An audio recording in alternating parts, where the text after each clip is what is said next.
Welcome into New York Knicks Now by Chat Sports. I'm your host, Chase Senior. Coming up on today's show, we're diving into the latest New York Knicks trade rumors, all centering around what's going on with the Indiana Pacers right now. According to The Athletic, it looks as though the Pacers are going to rebuild, sell, and trade away some of their premier players who all happen to be veterans, and one of them, a guy who the New York Knicks have shown interest in for a long time, in Myles Turner, and a guy in Myles Turner who I think could aid some of the defensive struggles for the New York Knicks right now, and according to Ian Begley, New York is interested right now. So let's get you caught up with everything going on with the Indiana Pacers right now. One of the worst teams in the Eastern Conference, sitting at the bottom of the standings at 11-16 on the year, even though they were able to beat the New York Knicks last night as we record this on Thursday. And according to The Athletic, under first-year head coach Rick Carlisle, formerly of the Dallas Mavericks, the Pacers are moving toward a, quote, substantial rebuild. 13th in the East right now to be exact, and they're expected now to open up trade talks for some of their veterans.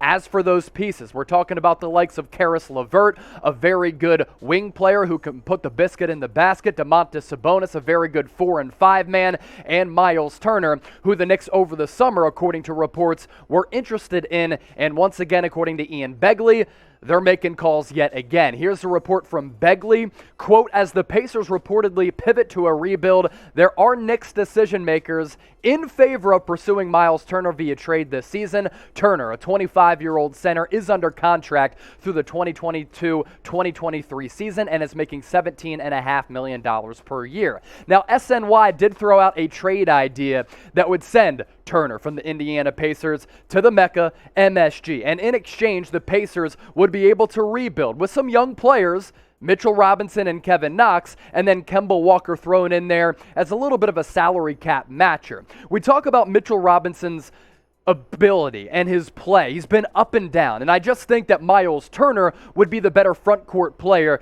give them a little bit more of a upside guy offensively and defensively as a rim rocker, better athlete. I like Myles Turner's upside on the defensive end of the floor under head coach Tom Thibodeau. As for Turner's contract, yes, the raw numbers look pretty fat, but the value you're getting back at the age that Myles Turner is at in his mid-20s right now, the upside that he has, and the fact that he's under team control over the next couple of years really intrigues me. $17.5 million in base salary this year. It's the same next year. Then in 2023, he becomes an unrestricted free agent still at the ripe age of 27. Feels as though Myles Turner's been in the league forever since getting drafted as a teenager out of Texas, and he has really grown his offensive game as evidenced by the numbers we'll show you here in just a few moments.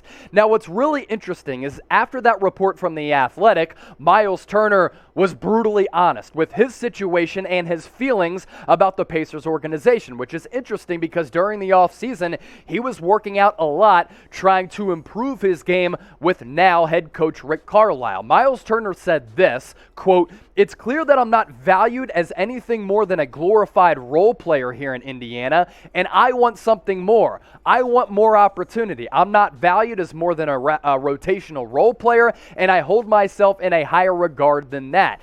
When you look at his numbers, you might say, well, the Pacers as an organization have a point there. Maybe Myles Turner is only a glorified big man. I just don't think, one, they're using him correctly, and two, his on-court fit and style clashes a little bit with Domantas Sabonis, which is why both of those guys could be expendable. Turner this year has put up pretty solid numbers. 13 points, 7.5 rebounds. He led the NBA in blocks last year with about 3.5. He's among the league leaders in blocks this year as well, and he's shooting around 53% from the floor. And this is a guy in Myles Turner who over time has really grown his offensive game where he can knock down some three-point shots and stretch the floor a little bit in a way that Mitchell Robinson is not able to. That's why I like the on-court fit with the Knicks. I like his competitive fire, and I just think that by trading away Mitchell Robinson, you improve on both ends of the floor. There's no question right now that the Knicks' struggles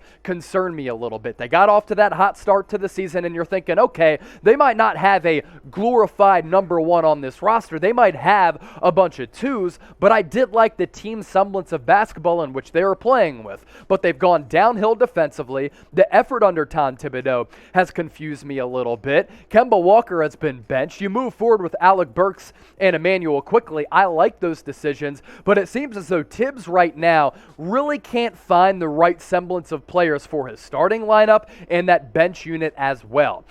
The Pacers might think of Myles Turner as a glorified role player and rotational guy. He's looked like anything but that against the Knicks this year. He has turned in a couple of career performances, and that's why I just think that he'd be rejuvenated, he'd be re-energized by a trade to the Mecca, because this is a guy who always thrives in big games, and every night you play at MSG and you put on that Knicks uniform, you're balling out in front of the #1 media market in a very big game. So who interests you of those three reported players who could be made available via trade by the Indiana Pacers? Is it Domantas Sabonis, type DS? Is it Myles Turner, type MT? Caris Levert, type CL? Be sure to get those votes in the comment section right now. Now we're deep into December, holiday season is here. Why would you go anywhere to holiday shop when you simply don't have to? And these deals online are killer, and you can get all of this Knicks merchandise shipped right to your doorstep by the time that Christmas does roll around. All you have to do, thanks to our friends at Fanatics, is go to chatsports.com/Knicks sale. A lot of these items, 50% off. The deals are just fantastic. This link is going to be in the comment section as well as the description. It gets cold in New York. I'm from the Northeast, Philadelphia to be exact, but I've always had respect for this franchise. A beanie, pullover, hoodie, it serves you well in the fall, winter, springtime, and because these items are so fresh, you got that Knicks swag, they last a long time, which makes them great holiday gifts for yourself or somebody else during the holiday season. One more time, chatsports.com/Knicks sale. All of those items and more available by using that link.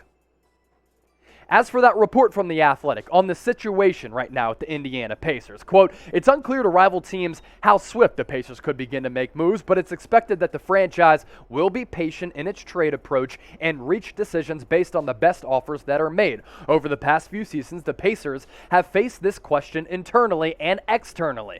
Can Domantas Sabonis and Myles Turner coexist on the floor and help the organization take the next step in playoff contention? The franchise has remained patient by seeing through both big men and their potential together in their primes. But a breakup now appears on the horizon, and I think it's imminent. I think it's inevitable that one of, if not all three of these players are going to get dealt at some point. What do you think the Knicks should do? Fans, you got to be honest in the comment section right now. You got to be frustrated with how this team is playing right now. Type T for trade, type S for, they could stay put. Sound off right now down below. If a Knicks trade does happen, you know who has you covered faster than anybody, like SNY, MSG Network, or any of those guys? We do here at New York Knicks Now. We're faster, quicker, more informative, and more entertaining than anybody pushing out Knicks content, so that's why you subscribe to the channel. We only launched this channel over the summer. We are already more than 3,000 subscribers deep. You want more videos? We need more subscribers. Hit that red sub button down below or go to youtube.com/KnicksTV. Quickly, let's look at Domantas Sabonis right now. Had a really nice game, against the Knicks on Wednesday night. I just don't think that he fits on this Knicks roster, and I'll explain that here in just a few moments. But back-to-back All-Star games the last 2 years. His numbers have gone down this year, but him as a player, he's great. Can play the 4, can play the 5, can stretch it, can put the ball on the deck. 18 points per game this season, 12 rebounds, shooting around 58% from the floor. And because he performed well against the Knicks, that three-point percentage went up from 28% to 30%. I just don't think that Sabonis and Julius Randle would work together on the floor. They have similar styles, they play similar positions, and I just think that they would clash on the offensive end of the floor. At the end of the day, for me, it's all about Myles Turner. I have voiced why I think it could work. I have voiced the advantages that he would bring to the New York Knicks lineup. I think it's time to seriously consider making a trade for Myles Turner. And if it's a trade like that trade idea from SNY, where you're only giving up Kemba Walker, Kevin Knox, and a couple of future picks, then that deal right there is certainly worth it. Here's the current situation in the Knicks front court. You have Taj Gibson, you have Nerlens Noel, you have Mitchell Robinson. None of these guys, in my opinion at least, are close to the likes of Myles Turner. He's a borderline all-star, a two-way defensive and offensive stalwart who can stretch the floor a little bit and give you a little bit of everything. If you have to go up against a Joel Embiid, if you're vying for a playoff spot or in the playoffs, you know who you could go with? Myles Turner. If you need to stretch the floor against an opposing lineup that goes small, you have Myles Turner to do that as well. So on the NBA 2K scale, grade Turner for me as a player right now, 1 to 100. 1 being he's garbage, 100 being he's like Kevin Durant and Steph Curry. Get those votes in, and thanks for watching today's show.